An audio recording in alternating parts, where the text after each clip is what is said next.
refereeing collegiately and in high school and championships and bowl games and Shriner games and you name it. And so today's discussion is the interaction of referees and coaches, and I think we're going to get some good insight as future coaches on how we can maybe better entreat referees and have a greater respect and rapport for who they are and what they do. So, Jeff Thomas. Thank you.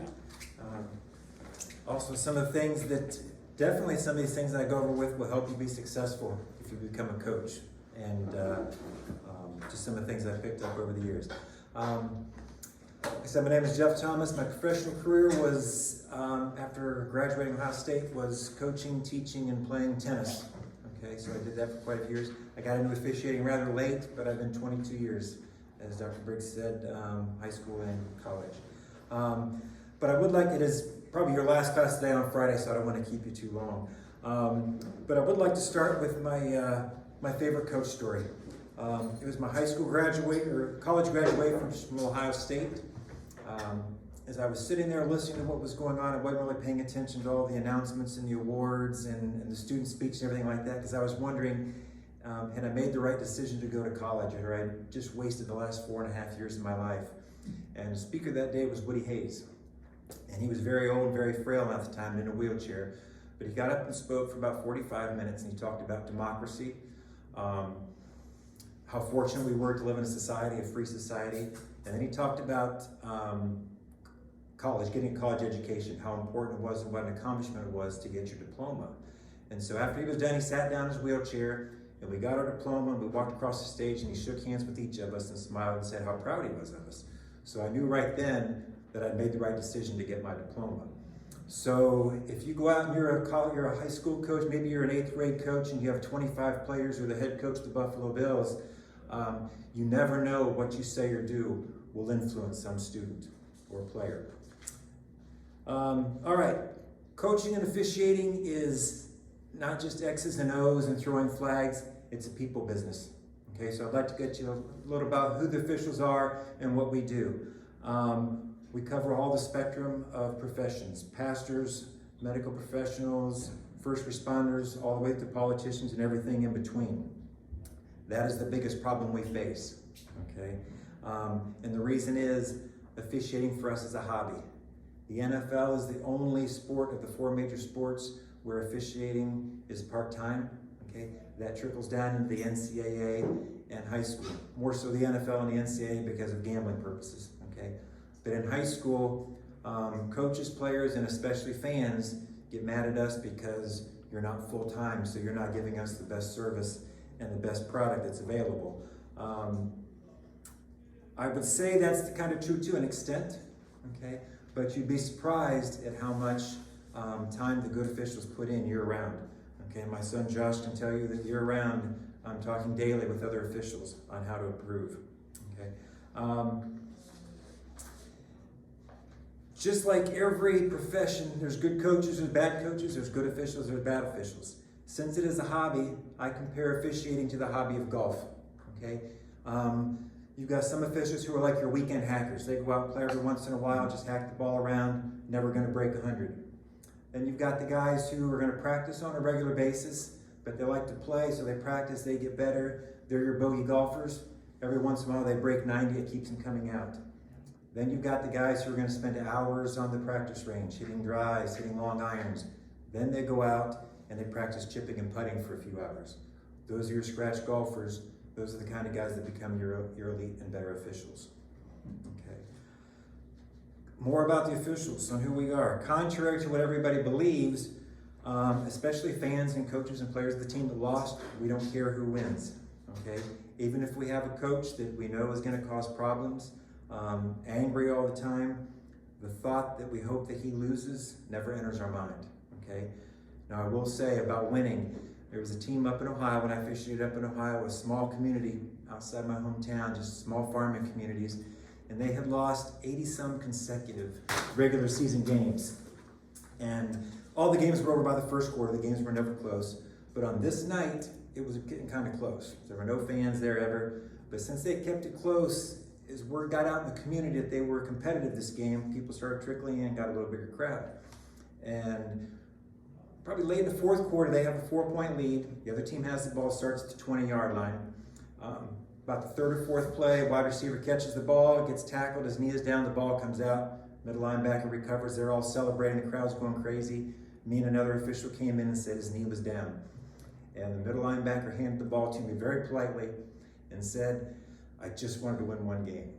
So tears were coming down, felt bad for a split second. I thought it'd be kind of neat for them to win. They couldn't stop the other team. The other team went down to score and they won. They ended up losing 88 consecutive games before they won. So, number one for officials, we want to be invisible. Okay, we don't want to be the story and the controversy of why a team won or why a team lost. You can go through probably every NFL, college, and high school game, and what's the story of every game? The reason the team lost, the officials. Okay, we discussed in the pregame. We want to let the players decide the game within the parameters of the rules and our mechanics. Okay, but that's what we would like. Okay, so that's enough about officials. The coach-official relationship. The number one point of emphasis for the National Federation of High Schools is safeties. Okay, safety for the players. Almost all the rule changes in the last 3 or 4 years has been safety of the players, mostly head trauma. Okay, number two is sportsmanship. Okay, set the example for your players, for your assistant coaches, for your school, and for your community. Okay, you're the high school coach, the head high school coach. A lot of people are looking at you. Please set that good example. It's the first thing I ask the coaches when we go out for the pregame conference. It's the last thing I say to the captains before I toss the coin. Okay, just sportsmanship. And a good example, there was a local school here, JV team, JV high school team. First stringers put up 48 points in the first half. Okay, brings out the second string to start the second half. They get a touchdown, it's 54-0. We get down to the end of the game, there's a minute to go. He sends out his first string, throws a long pass down the sideline, incomplete. I go to the coach, I said, Coach, what are you doing?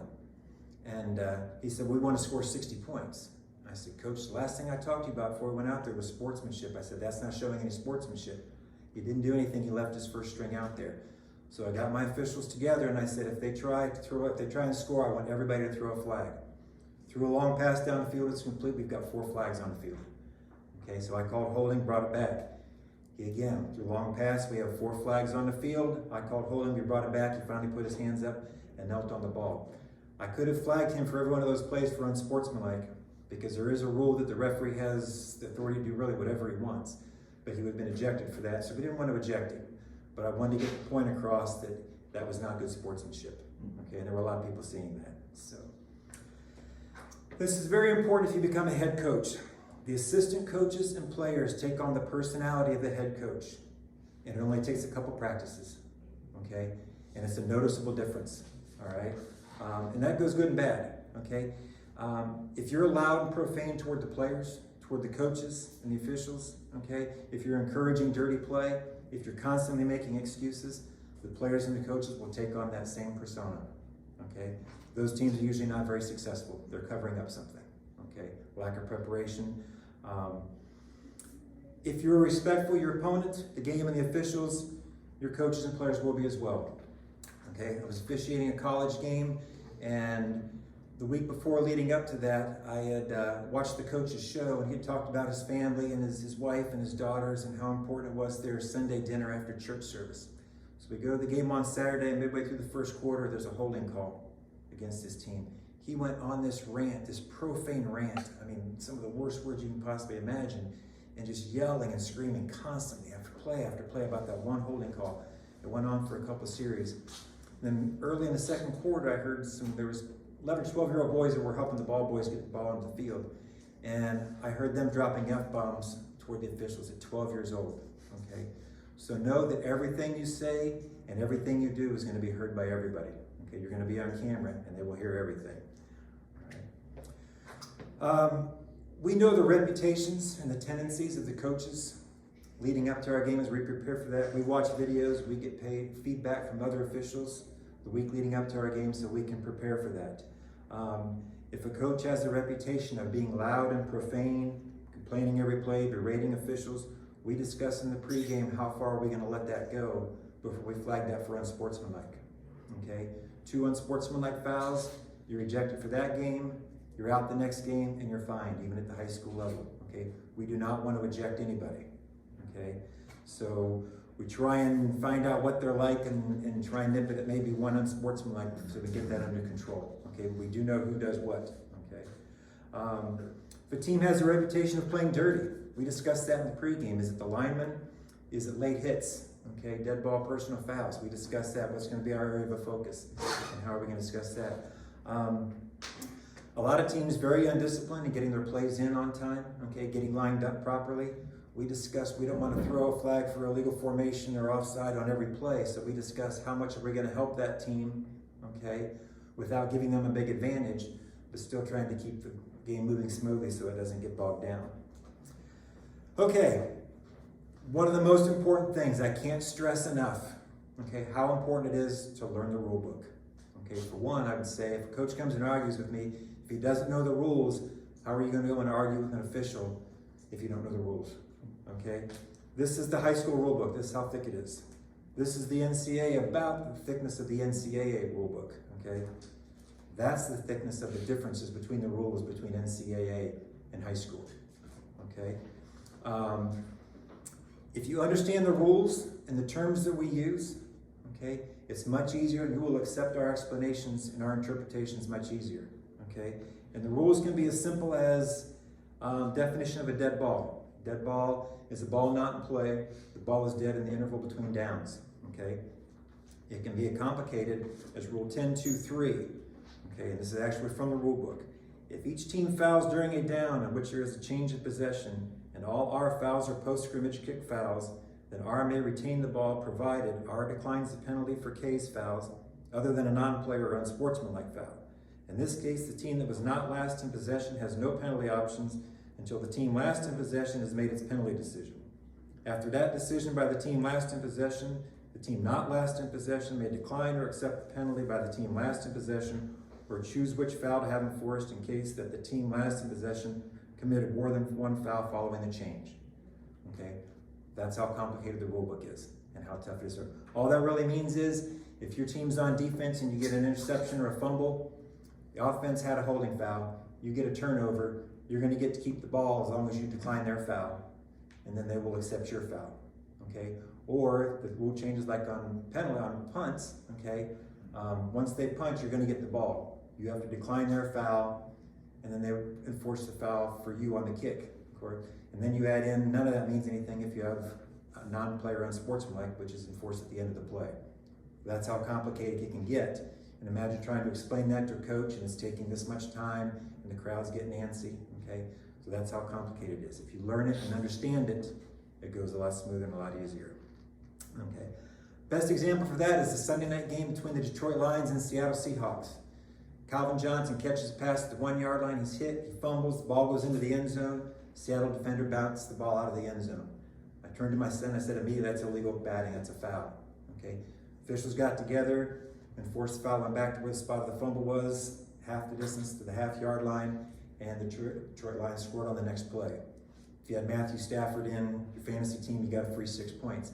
But Rodney Harrison on NBC on Sunday Night Football discussed that Bill Belichick used to practice that play during training camp and told his players, if the opposing team fumbles into the end zone, make sure you possess the ball and don't just knock it out of the end zone because it's not going to be a touchback. So that's the difference between your team having the ball at the 20 or giving the Lions basically a free touchdown.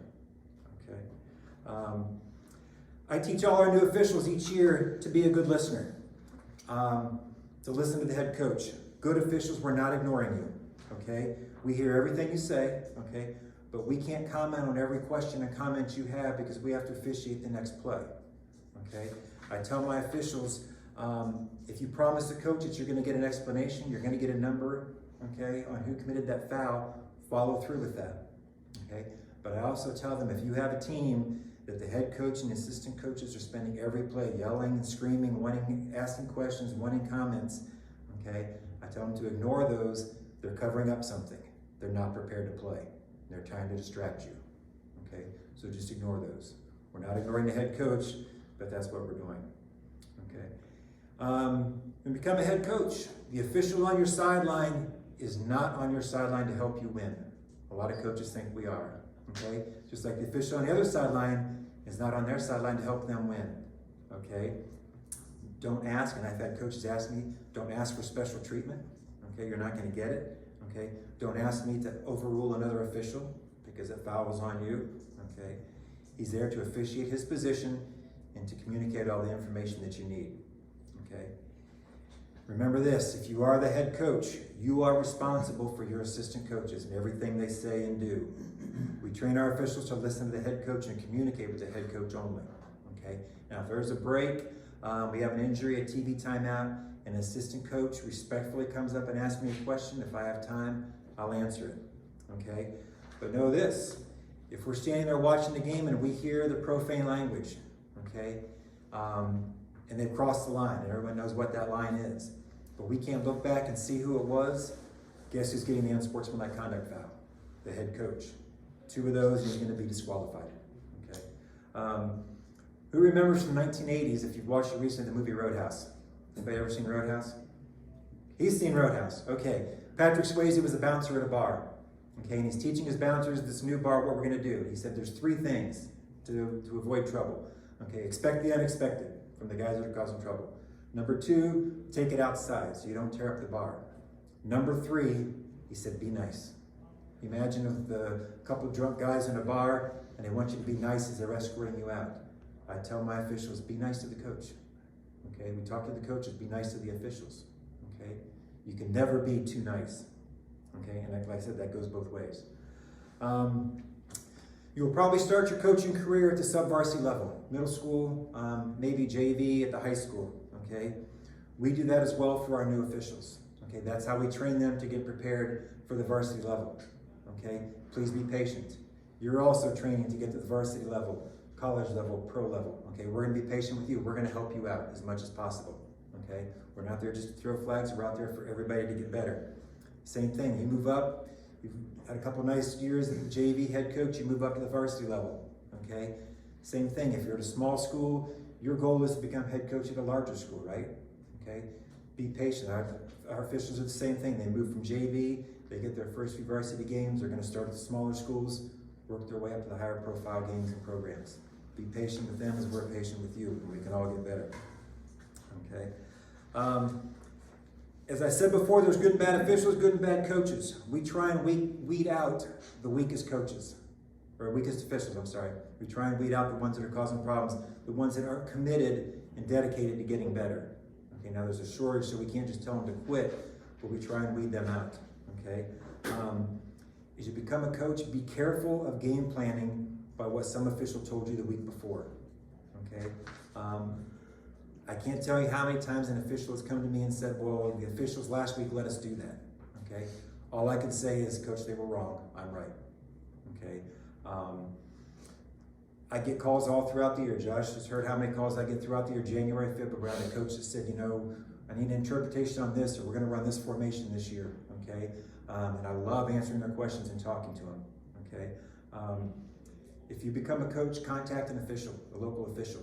He'll answer your questions for you. Don't just take, one person's word for it. Okay, when you start your practices, invite an official out to your practice. We go out for scrimmages and jamborees, but anytime a coach asks us to come to a practice, okay, we're glad to do it and go out and spend time with your team if you're having problems with something. Okay. Okay, so these last few things here are things that I've picked up over the years that I've listened to coaches, okay, things that will help you be successful if you do some of these things.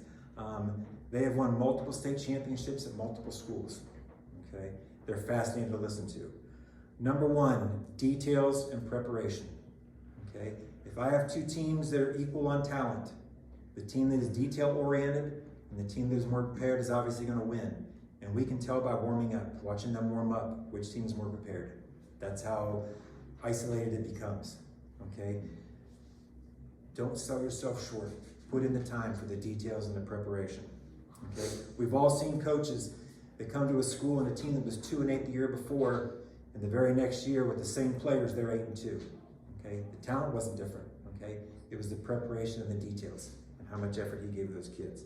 Okay, there's a local coach. He's won multiple state championships down here, just continues to roll out good teams. And one of the things I always hated when I worked on the sideline is the defensive team broke the huddle, every position coach started yelling. The safety coach started yelling, the cornerbacks move up, move back. The linebackers coach yelling, move in, move out, spread out, whatever. Defensive line coach starts yelling and screaming. And I can guarantee you the players can't hear. Okay, you guys, some of you guys that played,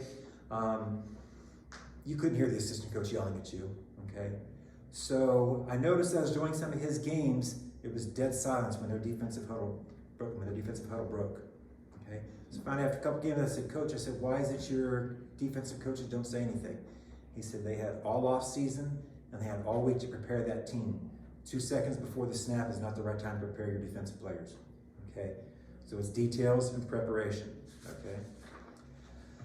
All right, judgment calls.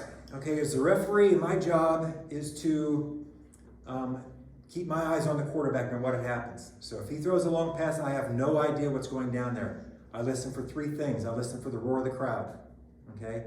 I listen for the groan of the crowd.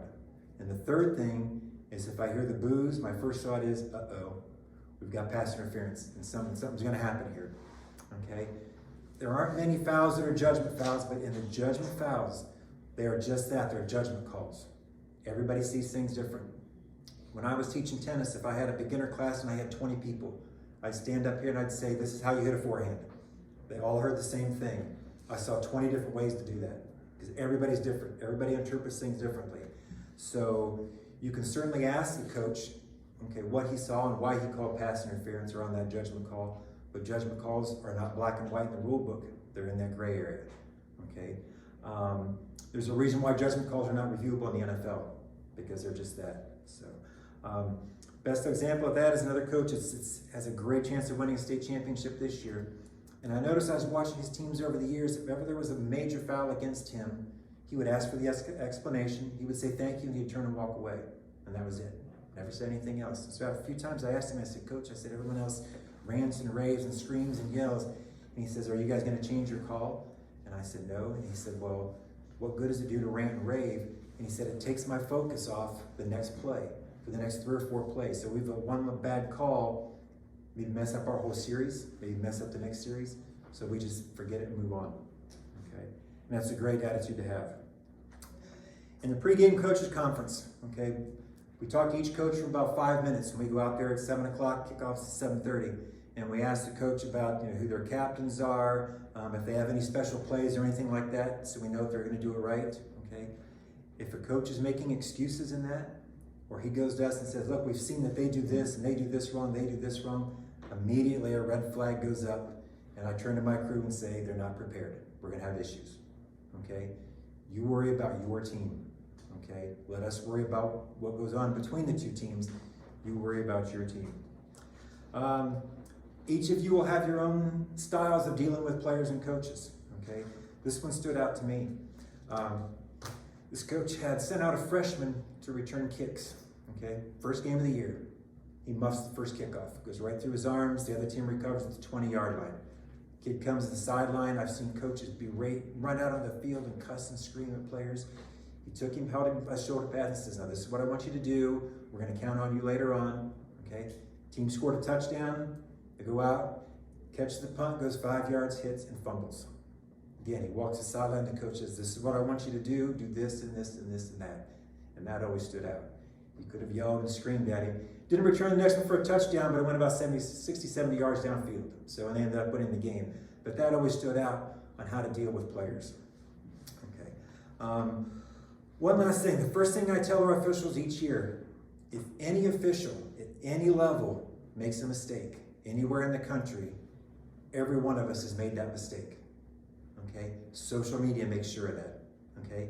If the NFL makes a mistake, we've made that mistake. They lump us all in together. Okay? The NFL, the NCAA, and poor high school officials aren't doing us any favors. Okay? We all have friends, or you guys have. My brother-in-law used to call me and say, look, my son played left tackle at a school up in Ohio. He'd say, this official did this. He was wrong, wasn't he? And he's trying to bait me into saying, so we don't know what happened in that game. Okay, so I never answer that question like that. I just say what the rules are. Okay. But try not to take what you've heard or seen the week before and form an opinion on the crew of your upcoming game.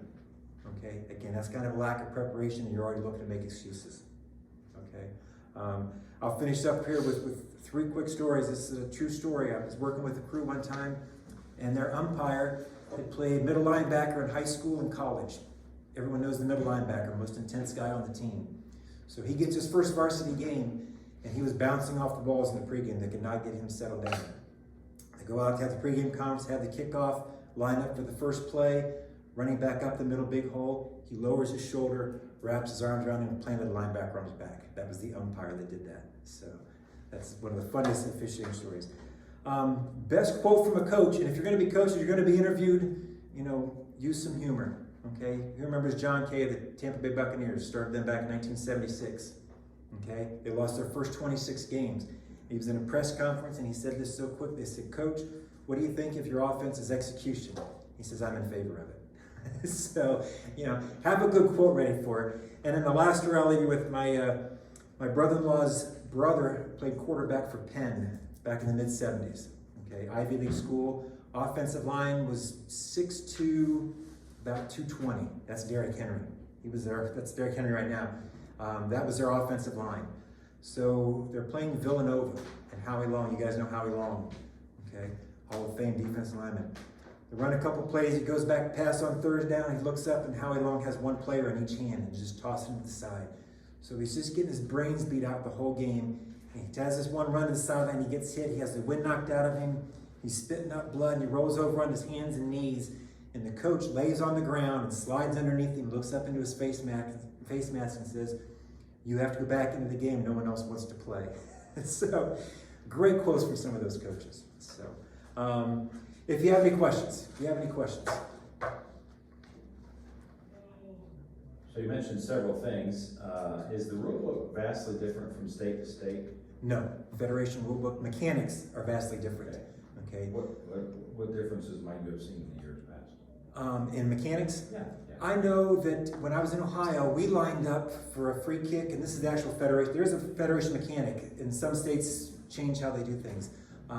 We lined up for the kickoff, so once that returner caught the ball, we were kind of in the same formation from the scrimmage. The referee behind, the 2 wing guys on the side, the umpire, and the back judge.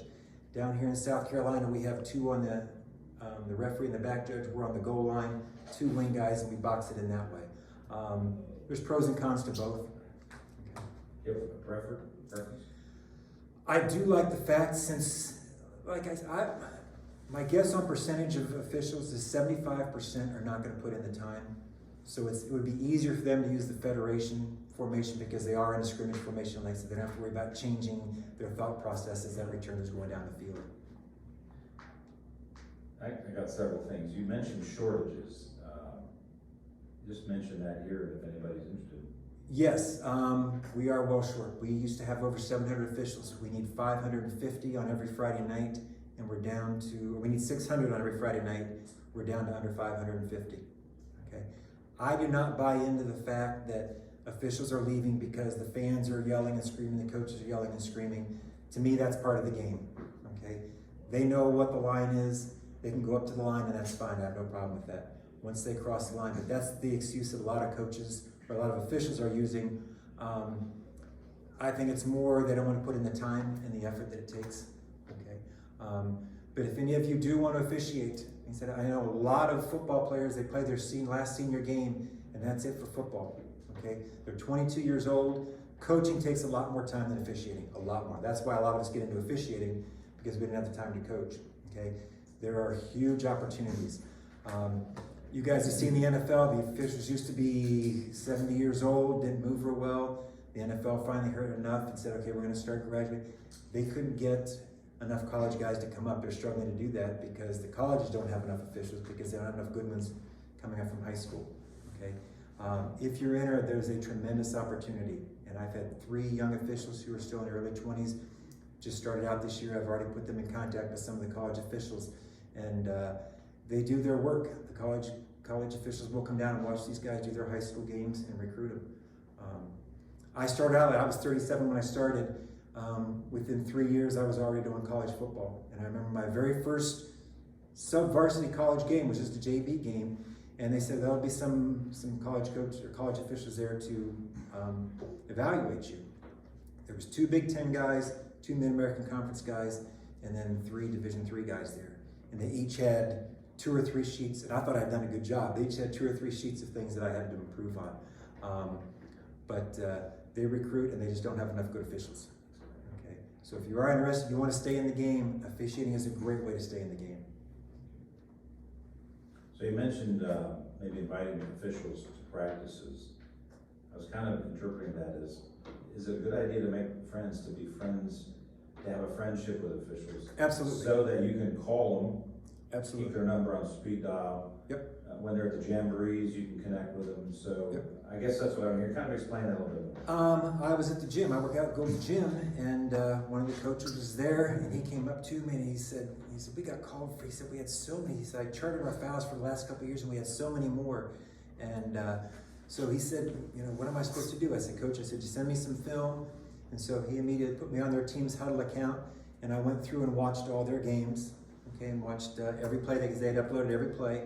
And so I had gone through, the fouls were there. And I said, Coach, you just need to clean some things up. It wasn't major. I said, but you need to clean some things up. Very aggressive team. So we're on a first name basis, and he calls me all the time and he has questions. A couple coaches here. I had a coach call me. This is back in March. And he said, if I have number 49 blocking on punts or on field goals, I said, is he allowed? And I said, he is allowed. I said, but he's not eligible. And I said, and if it's 4th down, he was the guard, not the center. I said, if it's 1st, 2nd, or 3rd down and you're kicking a field goal, that's not permitted. Only the center can have a number that's not 50 to 79. So he texted back and he said, that changes things, doesn't it? And I said, yeah. I said, you either have to either run a couple plays, spike the ball and get the 4th down, or you're not going to be able to have him in there. So, but it saved them getting a penalty later on in the game. Okay. But yes, I have quite a few coaches that still call me. Got a call on the way up here from one of the coaches asking, about the games and if they're moved and things like that. So, yes, if you're coach or official, it's a good idea to become friends. They will help. The officials want to help you out. We want you to be successful. You mentioned the rule book. Is there a particular rule or set of rules that you see most misinterpreted by coaches or most misunderstood? I wouldn't say more rules. To us, it's more, it's the getting lined up, okay, and getting prepared and getting the teams in on time and anything like that. It's the one thing that was very successful for football is the spread offense and the hurry up offense. Okay, what it's done, it's made teams lazy and sloppy. Okay, because of the spread offense, when you and I were young and played a 5-yard penalty on 1st and 10 was a killer. You weren't going to get a converted 1st down. Okay, that's why they yanked that kid off the field for committing that 5-yard penalty. Now it can be 3rd and 30. They spread out the field and give the ball to the best athlete, and he runs around and can convert. So it's not necessarily a certain rule, but it's just everything has just gotten kind of sloppy. Okay, the attention to detail. Okay. But I will say this: the spread offense has helped us because when teams were running 3 yards in a cloud of dust, you had to worry about there was 20 guys on top of each other. You had to worry about what was going on. Now the offensive lines don't really block. They just kind of get in the way of the defender because they got to hurry up and get 10 yards downfield to set up for the next play. So you don't see a lot of that extracurricular stuff that we used to see. Anybody else? Any questions? Do you have any last minute suggestions to the coaches? Put in the time. Okay, be prepared. Do the work. Okay. One thing, especially if you start out as an assistant coach, nothing will impress your head coach more than if he says, we're going to run this play, and you say, Coach, that's not a legal play. Okay, that's not a legal formation, or this guy is not lined up right, or something like that. Okay, so if you do start out, you're going to start a job in the spring or the fall or something like that, spend your time, read the rule book, okay, and know what those rules are. Okay, that'll be a huge help. Okay, great. Thank you all. Appreciate it. Thank you very much. Yes, very much. Well done.